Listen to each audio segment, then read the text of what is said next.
Welcome to this week's edition of Coach Prep. Coach Don and I are here in the Cherokee Batting Range podcast studio getting ready to record episode number 95. We were going to talk today about that transition from the end of the game right before yours to your game and how we get in and get ready and how to do it better. Before we do that, let's talk about our sponsors. First off, the Anderson Bat Company. Everything Fastpitch is very proud to have Anderson Bat Company as our presenting sponsor. Anderson Bat Company is using the latest and greatest bat technology to corner the market in the Fastpitch world. They have the -9 Rocket Tech, the -10 Carbon, and the -11 Carbon Light. Anderson Bat Company is using this technology to put a high-performing bat in the hands of hitters that really know the difference between a good bat and a great bat. We're also working with Anderson to provide a discount for all of our listeners. Go to the Anderson Bat Company website and order your bats. Use the EFP20 discount, which is for everything Fastpitch, and you'll get a 20% discount. It's a great way for you to save a little bit of money on a great bat and also help support everything Fastpitch at the same time. And don't forget, EFP20, that's your discount code. Use that, and you're going to get a discount. You're going to help support everything Fastpitch at the same time. Also, talking about supporting everything Fastpitch and Coach Prep, please check out patreon.com/everythingfastpitch. We've got a great group of patrons that have been supporting us for a while. We could really use the help if you're in a position to come on board as a patron. It's $5, $10, or $20 a month. We definitely need the help. There's a lot of expenses incurred to keep this thing moving, and we definitely can use the support. We do appreciate our patrons. That's the only way we generate revenue. It's a great opportunity for them to support us and keep us going. And I think that a lot of people see value in what we're doing, and the best way for us to be able to keep doing it is for you to keep helping us. Yep. So the into the next game transitions, Don. So let's kind of paint the picture. So your team's getting ready to take the field. Right. The game before you just got done, just shook hands or did their after-game prayer or whatever, and now it's time for that team to get out of the dugout so your team can get in. So now, we wait, right? We sit and wait? Well, it depends. Most teams sit and wait. Sure. But here's what we want to do. We want to propose something different. Do I even have all my kids there? Well, I would hope we do. But so here's what we want to do. This is something we need to practice. We need to practice this in practice. Talk about it, right? We've talked in the past about how sometimes at different facilities, it's like one team gets done practicing at 10 and you jump in, 10 o'clock starts your time. That's a great time to practice this. Here's what I think should happen. I think all of your players should be waiting for that game to end.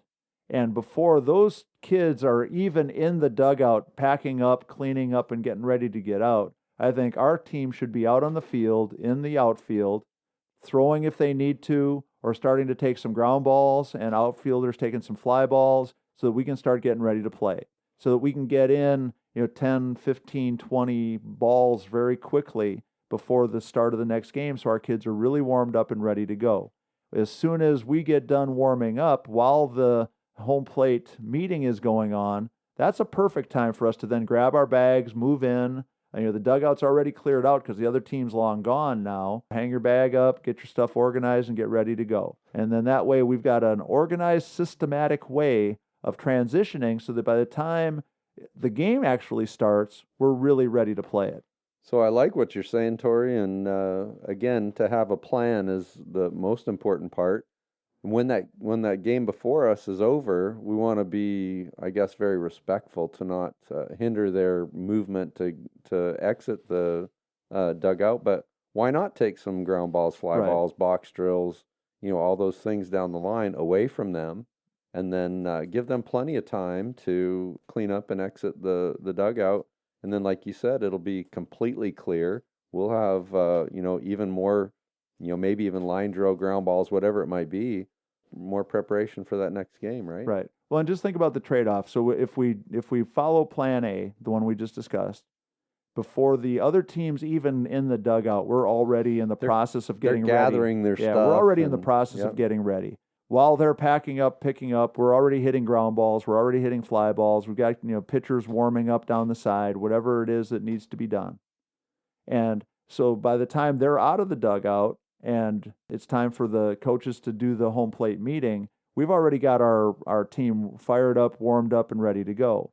Versus the 2 or 3 or 5 or 10 minutes we could spend standing outside the dugout. Just waiting. While that team finds their stuff, argues over who's got whose bat, picks up the trash around the bench. We hope. Hopefully. Yep. The catcher's got to pack, her catching gear and her hitting gear and all of her stuff, and figure out a way to squeeze it all into that mega bag. All their buckets and right. And so if it's 2 minutes, that's 2 minutes we could have spent using to get ready to play.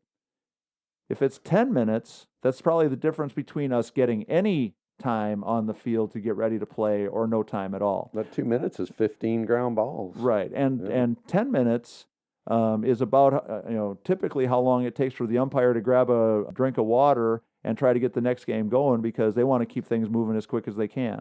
Right. Now, every once in a while you have a situation where the umpire's got to change gear or whatever, and you've got a decent break in between games. Even if we end up with some extra time, let's spend that extra time getting more ready to play instead of standing around waiting for somebody else who just got done playing. Working on where the sun might be, right? We got the sun straight up above us. Let the kids use their gloves to shade their eyes. Yeah. There's dozens of things that we can do. So here's my challenge for all of our coaching friends.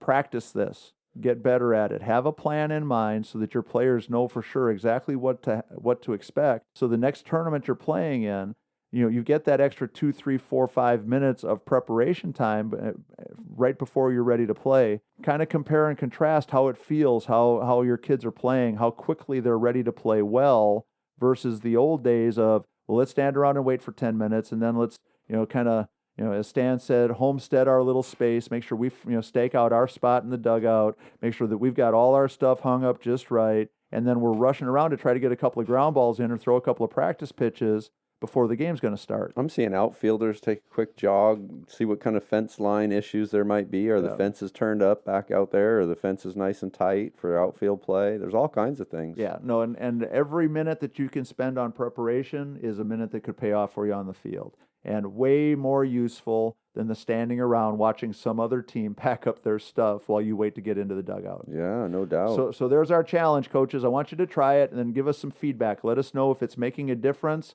I believe it will. I think your kids will be more ready to play. I think they'll play better coming out of the box. And I think you're going to end up starting to have a lot more success because of the way you're transitioning and getting ready to play the game that's about to start. And Tori, what I'm excited about is that we're talking about it, and maybe they'll utilize some of this thought process for their game time, right? If you like it, let us know, and we'll just keep adding to the list of people who see it as an important way to make sure that their team's ready to play. A lot of little details that are going to make our group a little sharper than the others, right? And just that much more ready to play. Yeah. And obviously we've all been down that road where our kids come out flat. We make an error on the very first ground ball that gets hit.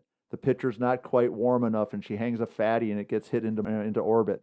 All those things are things that we can help control by being really efficient in this transition, getting out there, getting ready, and making sure that we're ready to play as well as we possibly can with whatever time we have available to us. All great things. I love it. Yeah.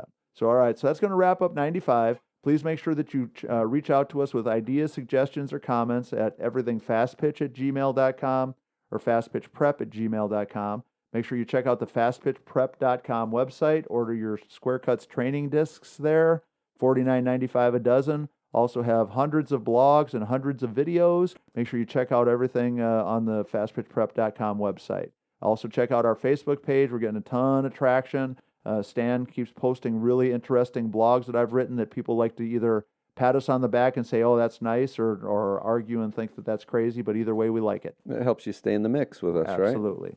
For Coach Don McKinley and our producer, Stan Lewis, this is Coach Torrey saying thanks for listening to number 95, and we'll talk to you again next week.